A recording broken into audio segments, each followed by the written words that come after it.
Hello Internet, I'm Daniel O'Brien and welcome to another episode of Obsessive Pop Culture Disorder, the only show on the internet that is this show. Today's episode explores... I'm gonna pitch you a movie, so pretend you're a movie executive. Good. It's about a couple named Steve and Carol.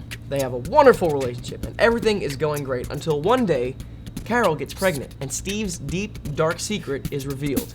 His entire family is dwarves.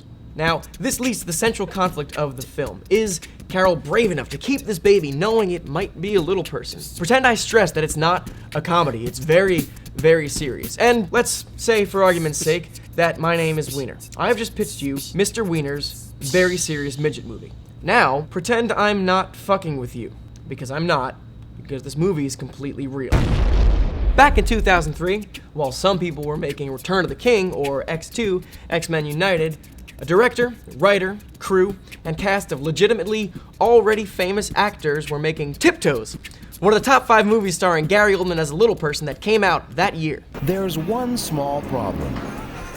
Hi, I'm Ross. I'm his brother. We're twins. Are your parents, Yeah. The movie, named one of my all-time favorites by the idiotic host of a stupid internet show, and described by at least one critic as a movie, focuses on Kate Beckinsale's Carol as she struggles with the tough decision of whether or not she can keep and raise a baby knowing it might be little, but like longer than babies are supposed to be. Eventually, she decides that she can love this baby, even if it is a little person, because of course she can, because obviously she can, but because this movie apparently has a quota for people for whom dwarfism is a problem, Matthew McConaughey's Steve switches sides. Early in the film, he's defensive and supportive. I think you're gonna let me know that everyone in your family's a midget.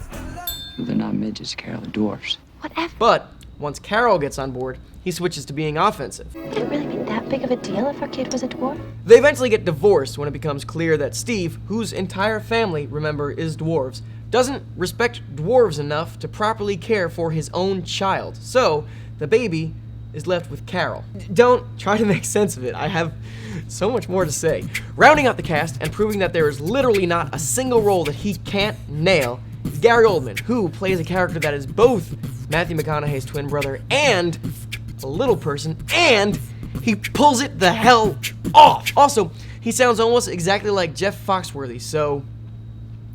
you know, if that's the thing that you're looking for in a movie, this one has that. Knocked up this great girl and you didn't tell her that her baby's probably gonna be little. Let that be your little secret. The movie also features Peter Dinklage, who is predictably awesome as the French gun-toting Marxist anarchist Maurice, and Patricia Arquette, who, look at that, is also in the movie. You better back off, Goldie Hawn. Those two are only really around to undercut the film's bizarreness with a different kind of bizarreness. If a scene where Carol and Steve argue about whether or not they want to keep their baby feels too heavy or insulting, they just cut away to Maurice and Patricia Arquette's character having a picnic or making out or pointing guns at things. The film also contains a side story where David Alan Grier, in a distractingly terrible wig, plays a celebrity who only wants to have sex with little people. Unfortunately, I don't think I'll have time to cover it except, what's that?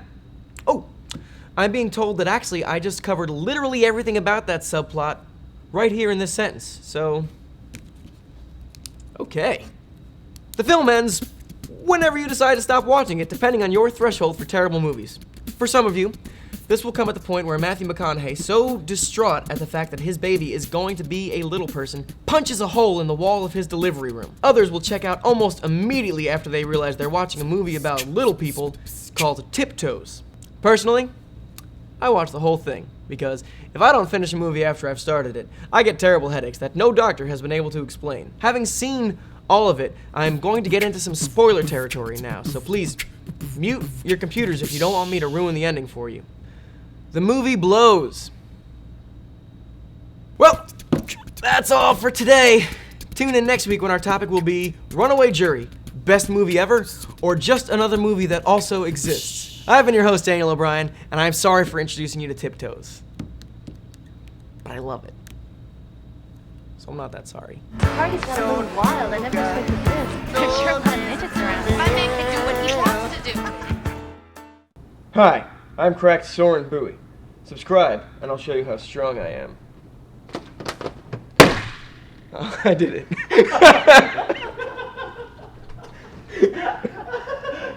Hey, do it.